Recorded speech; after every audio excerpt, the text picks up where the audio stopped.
Old Rajendra Nagar में स्थित Rao IAS study circle के बेसमेंट में पानी भरने से 3 छात्रों की मौत के बाद दिल्ली नगर निगम ने नियमों का उल्लंघन करने वाले कोचिंग केंद्रों के खिलाफ कार्रवाई शुरू कर दी है। इसी क्रम में नेहरू विहार के वर्धमान मॉल के बेसमेंट में चल रहे दृष्टि कोचिंग सेंटर को भी सोमवार को सील कर दिया गया है। सिविल सेवा की तैयारी करने वाले छात्रों के लिए ये संस्थान काफी लोकप्रिय है, जिसका संबंध विकास दिव्य कीर्ति से भी है। बयान में कहा गया कि ये कोचिंग सेंटर नियमों का उल्लंघन कर बेसमेंट में संचालित हो रहे थे और उन्हें मौके पर ही सील कर दिया गया तथा नोटिस चस्पा कर दिया गया। उन्होंने बताया कि एमसीडी ने पिछले साल मुखर्जी नगर में एक संस्थान में भीषण आग लगने के बाद ऐसे कोचिंग केंद्रों का सर्वेक्षण किया था। सूत्रों के हवाले से बताया गया कि दिल्ली पुलिस नालों की गाद निकालने और राव आईएएस स्टडी सर्किल को अनापत्ति प्रमाण पत्र जारी करने के बारे में एमसीडी अधिकारियों से पूछताछ कर सकती है, जहां बेसमेंट में पानी भर जाने के कारण 3 विद्यार्थियों की मौत हो गई। इस बेसमेंट का इस्तेमाल एक पुस्तकालय के तौर पर किया जा रहा था। बरसाती नालों से गाद निकालने की जिम्मेदारी एमसीडी की होती है। ऐसा आरोप है कि ओल्ड राजेंद्र नगर में राव आईएएस कोचिंग सेंटर के समीप कथित जल निकासी प्रणाली उचित तरीके से काम नहीं कर रही थी, जिसके कारण सड़क पर बारिश का पानी इकट्ठा हो गया और कोचिंग सेंटर की इमारत के बेसमेंट में घुस गया। नहीं, आप देखेंगे आसपास पे कोई एमसीडी ने एक्शन लिया है। आप देख रहे रास्ते कैसे हैं। अगर फिर से बारिश हो जाएगा फिर से वही सिचुएशन आएगा। ड्रेनेज कोई भी क्लीन नहीं हुआ है, कुछ भी नहीं हुआ है।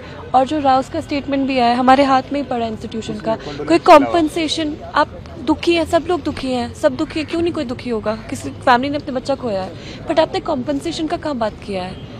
एक्चुअली में तो वो बात है ना, आपने रिस्पॉन्सिबिलिटी का कहा, अपोलोजाइज कब क्या है कि we are sorry, it was our responsibility, now we will compensate for the lives of our children. कहाँ लिखा है आपने? बच्चों को इतना, जो आउट स्टेशन बच्चा होता है उसके पेरेंट्स उसको इतना ट्रस्ट के साथ भेजते हैं कि यहाँ पर जो लैंडलॉर्ड्स हैं, यहाँ पर जो कोचिंग इंस्टीट्यूशंस हैं, वो हमारे बच्चों का ख्याल रखेंगे। बट यहाँ पर इतना मिसट्रीट हुआ जाता है लैंडलॉर्ड्स द्वारा, कोचिंग इंस्टीट्यूशन द्वारा। सॉरी बोल के क्या होगा कि मतलब ठीक है, गलती हो गया, हम मानते हैं, we very sad about it. तो we are not satisfied with it. We will demand for the compensation of our brothers and sisters, क्योंकि कल कोई भी हो सकता है। तो इनके इंसिडेंट से पहले 2 दिन पहले एक और हमारे साथी थे जिनके साथ सेम इंसिडेंट हुआ, इलेक्ट्रिक शॉक से। वो भी मेंस लिख रहे थे, ये भी मेंस लिख रहे थे।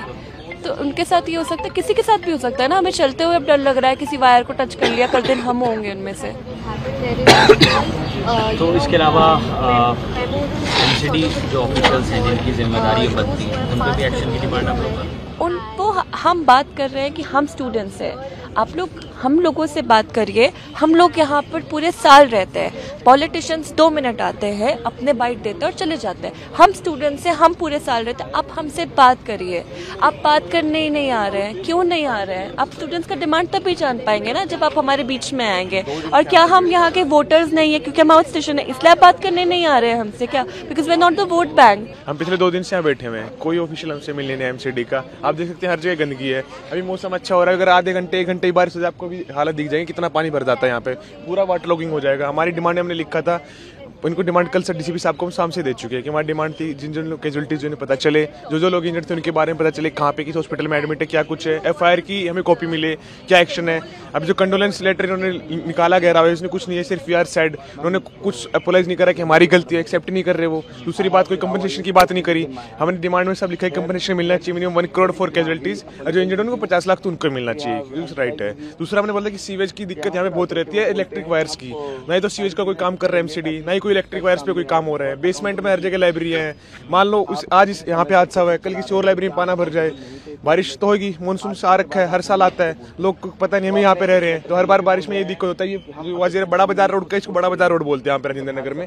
आगे जो चौक है ना, हर साल बारिश में पानी भर जाता है यहाँ पे। जो लोकल उससे पूछ लो, रिक्शा वाले, कई ऐसी जगह यहाँ पे जहाँ पे वाटर लॉगिंग होती है। इसका कोई समाधान नहीं होगा जब तक एमसीडी से। तो हम कैसे हमारी लाइफ को सेफ समझे? कोई इतनी दूर से आ रहा है, पेरेंट्स ने हमें भेज रखा है यहाँ पे, तो कोई बेनिफिट है हमारे यहाँ पे?